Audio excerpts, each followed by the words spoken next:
Hey everyone, so here we are back with another video from a Mughal Empire. So up to the previous video we have talked about various Mughal emperors like Babar, Humayun, Akbar, Jahangir, है ना। तो last ruler जिनके बारे में हमने पढ़ा था वो जहांगीर थे। तो अब जब स्टोरी आती है तो जहांगीर के बाद में आपको भी पता है, हम लोग ऑलरेडी डिस्कस कर चुके थे कि जो प्रिंस खुर्रम थे, ठीक है, जिसे आगे जाके शाहजहाँ बोला जाएगा, उन्होंने एम्पायर को टेक ओवर कर लिया था।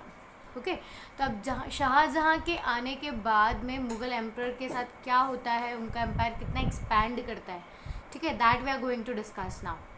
सो शाहजहाँ का जो पीरियड ऑफ रूल था दैट वाज फ्रॉम 1627 टू 1658।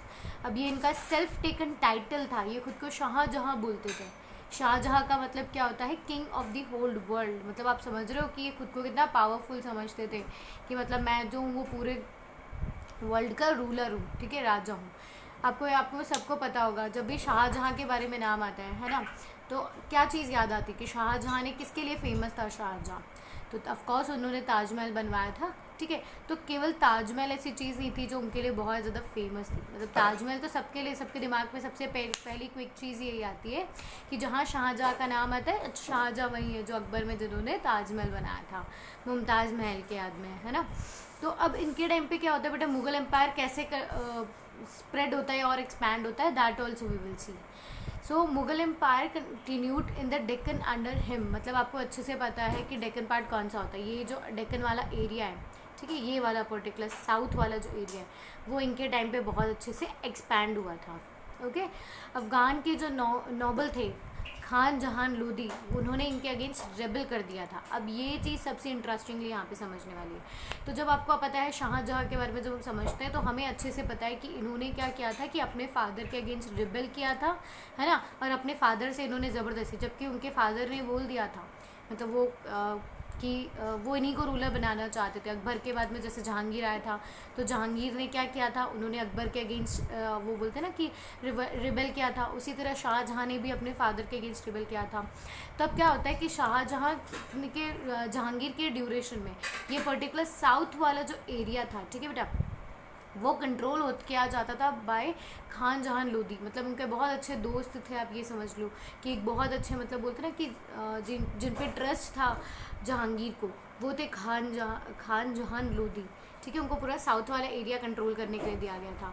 तो अब जैसे क्या होता है कि शाहजहाँ क्या करते हैं, जहांगीर के अगेंस्ट रिबेल कर देते हैं, और ये सारी चीज़ें मतलब इन लोगों को पसंद नहीं आता। मतलब आप खुद सोचो कि ये वफादार थे जहांगीर के, तो अब इनको जैसे पता चलता है कि शाहजहाँ ने पावर टेक ऑफ कर ली है, तो ये शाहजहाँ के अगेंस्ट रिबेल कर देते हैं, ठीक है। पर किसी रीज़न से ये खुद भी डिफेंड, मतलब हार जाते हैं, और जो ये पूरा ओरछा वाला जो एरिया था ये पूरा सीज कर लेता है। कौन? ओरछा वाला भी बेटा वो इधर ही आता है साउथ के अंदर, ठीक है। तो ये पूरा एरिया सीज कर लेता है कौन? शाहजहाँ।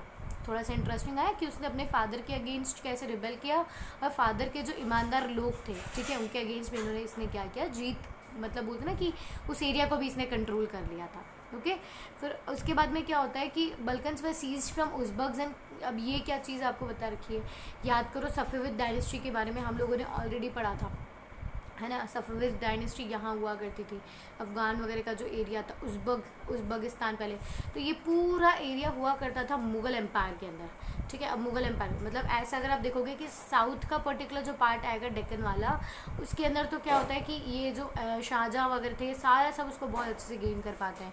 पर इन्हें क्या होता है, किसी न किसी तरीके से इनको रेबेलियन भी फेस करना पड़ता है। अगर मैं पहले स्पेशली सफ़ेविद डायनेस्टी की बात करूँ तो आप अकबर तक देखो, हुमायूं तक देखो, ठीक है, वो उनके अच्छे, बाबर के ऑफकोर्स याद है ना कि वो भाग करके कहाँ गए थे, सफ़ेविद डायनेस्टीज़ के पास गए थे, वहाँ के रूलर ने उन्हें हेल्प की थी, तो उन्हें काफ़ी अच्छा सपोर्ट मिला है सफ़ेविद डायनेस्टी से। पर शाहजहाँ तक आते आते, जहांगीर तक आते आते, इवन औरंगज़ेब वगैरह के टाइम पे तो इनके जो रिलेशन है वो और ज़्यादा ख़राब हो जाएंगे, ठीक है। तो अब यहाँ पे जितना भी ये पर्टिकुलर एरिया था अफ़गानिस्तान का, उज़्बेकिस्तान वाला एरिया, ये वापस इनके हाथ से चला जाता है। मतलब you will see that Shah Jahan ने बहुत सारा एरिया अपने अंडर कंट्रोल में कर भी लिया होता है, एक्सपैंड भी कर लिया होता है मुग़ल एम्पायर को, पर कहीं ना कहीं उन्होंने कुछ चीज़ों में उसका ड्रॉबैक भी दिखा होता है। अब याद करो 1632 में, मतलब इससे पहले और ये अहमदनगर वाला जो एरिया था, ये इवन जहांगीर वगैरह भी उसे कैप्चर नहीं कर पाए थे, पर शाहजहाँ के रूल के अंदर अहमद शाह वो फाइनली एनेक्स कर लेता है। और बीजापुर, ठीक है, बीजापुर भी यहाँ है, पर्टिकुलर इफ यू विल सी, ये यहाँ पे कहीं आएगा बीजापुर, तो यहाँ वाले एरिया को भी वो क्या कर लेता है, अपने कंट्रोल में कर लेता है। Okay, so here you will see that उसने अपने रूल के अंदर बहुत सारा एरिया जो है उसे और बढ़ा भी लिया था अपने एम्पायर को। ओके, उसके बाद में नेक्स्ट अगर मैं बात करती हूँ मुग़ल एम्पायर में, तो उसका जो बोलते हैं ना कि 1 साल उसकी लाइफ का जो है लास्ट वाला रूल, वो बहुत ज़्यादा हार्श था उसके लिए। 1657 और 1658 वाला जो 1 साल निकला था, वो बहुत ज़्यादा बुरा निकला था उसके लाइफ का। वो बुरा क्यों निकला था कि इसने खुद ने क्या किया था अपने फादर के साथ में, बहुत बुरी तरह से बिहेव किया था, उनके अगेंस्ट रेबल किया था। तो अब वही चीज़ हो जाती है, अब वही मतलब एम्पायर को गेन करने के लिए कि अब अगला राजा कौन बनेगा, इसी चीज़ की लड़ाई के अंदर इसके बेटे क्या करते हैं, मतलब इसके अगेंस्ट रिबेल कर देते हैं। ठीक है, अब इसके 4 बेटे थे और 4 बेटों में से सबसे, अब दारा सिखोई जो थे बेटा, ठीक है, पर्टिकुलर जो ये नाम यहाँ पर आ रखा है, दारा सिखोई जो थे वो मतलब थोड़े से अच्छे थे इन चारों बेटों के अंदर, और इवन ये चाहता था कि दारा सिखोई को नेक्स्ट रूलर बना दिया जाए, पर ये चीज़ औरंगज़ेब को पसंद नहीं आई। और औरंगज़ेब अगर आप देखोगे, ठीक है, उन्हें लास्ट पावरफुल रूलर भी बोला जाता है। और औरंगज़ेब के बाद में जो एम्पायर है, मतलब ये थोड़े से कट्टर वाले थे। मतलब अगर आप देखोगे कि इतने सारे से, अगर हम लोग अकबर के बारे में बात करें, जहांगीर के बारे में बात करें, तो वो सब दूसरे रिलीजन वगैरह की रिस्पेक्ट किया करते थे, फिर भी कहीं ना कहीं मतलब उन्होंने टॉलरेंस सा क्रिएट किया था।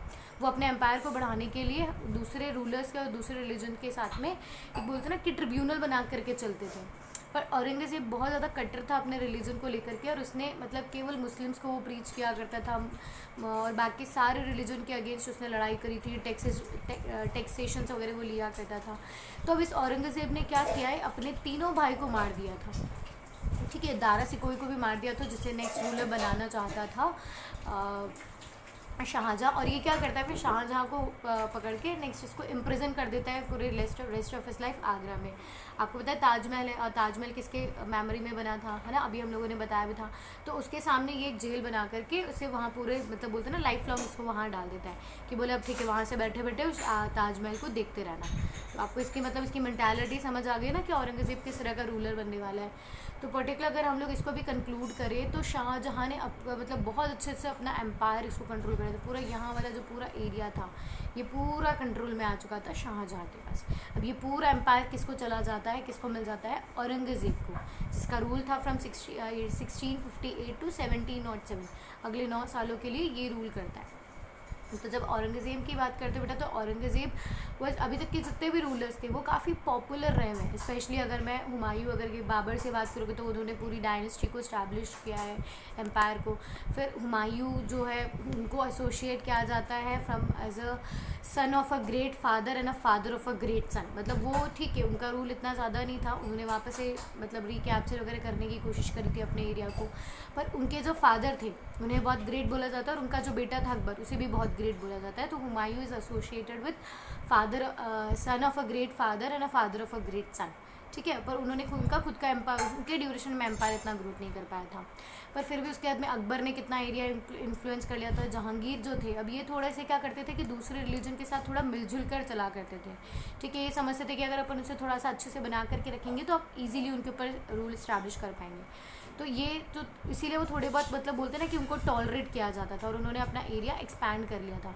पर औरंगज़ेब जो था वो बिल्कुल कट्टर था, और वो चाहता था कि सब पे बस मैं ही सबके ऊपर रूल करूँ। ठीक है, और ये सब जितने भी और रिलीजन के लोग थे, इवन इनके एम्पायर में बहुत सारे, जहांगीर की भी कुछ 1-2 राजपूत रूलर्स वगैरह वाइफ थी, तो उन सब के अगेंस्ट इसने मतलब बहुत कट्टर बिहेव करना स्टार्ट कर दिया था। उनके एम्पायर के अंदर इसने अपना इन्वॉल्वमेंट देना स्टार्ट कर दिया था कि बताओ नेक्स्ट रूलर कौन बनेगा। मतलब सब ये चाहता था कि सबको ये कंट्रोल करके रखे। तो इसकी वजह से इसको लोग जो थे वो इसके अगेंस्ट होते गए, इसको रेबल करते गए। तो अब जो नेक्स्ट मिलिट्री कैंपेन ये करता है वो क्या था कि अहम्स के बारे में भी अगर आप देखोगे, मराठा सिख अहम्स ऐसे थे जिनके ऊपर ये जो मुगल्स थे वो काफ़ी लंबे टाइम से कंट्रोल गेन करना चाहते थे, है ना।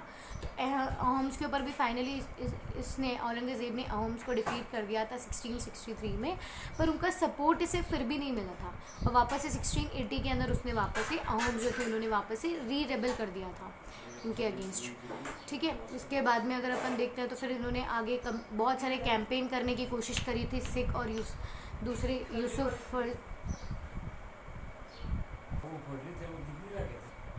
हाँ, तो कहाँ थे हम लोग कि इन्होंने कैंपेन स्टार्ट कर दिया था अगेंस्ट यूसुफ काजी एंड सिख के अगेंस्ट, ठीक है। तो अब वहाँ पे आपको कंटिन्यू ये चीज़ समझने की ज़रूरत है कि औरंगज़ेब के अंदर ऐसा नहीं था कि सब उसके रेबल हो गए थे। इसने मतलब ऐसा नहीं था कि सबके अगेंस्ट ये हारा ही था।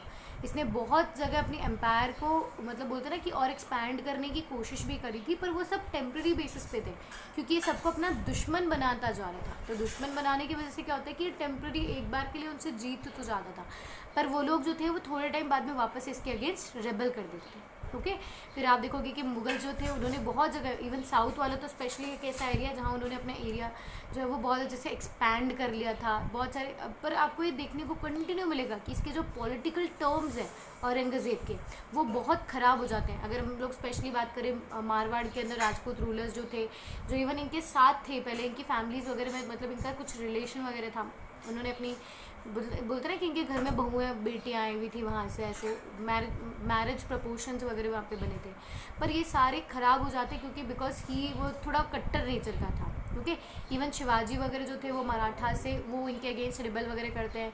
जो सिख थे उन्होंने नॉर्थ वाले पूरे में अपनी आर्मीज़ वगैरह, गुरु गोविंद सिंह वगैरह के बारे में आपने पढ़ा होगा, ठीक है। तो इन्होंने काफ़ी अगेंस्ट मतलब सारा इनको रोकने की कोशिश करी थी औरंगज़ेब को। तो आप ये समझोगे कि इसके बाद में औरंगज़ेब ने क्या किया था, औरंगज़ेब ने अपने काफ़ी अच्छे से अपने एम्पायर को मतलब एक्सपैंड कर लिया होता है। यहाँ से लेकर के पूरा बिलो डेक्कन प्लेट्यू वाला पूरा एरिया जो है वो किसके अंदर आता था, औरंगज़ेब के पास था।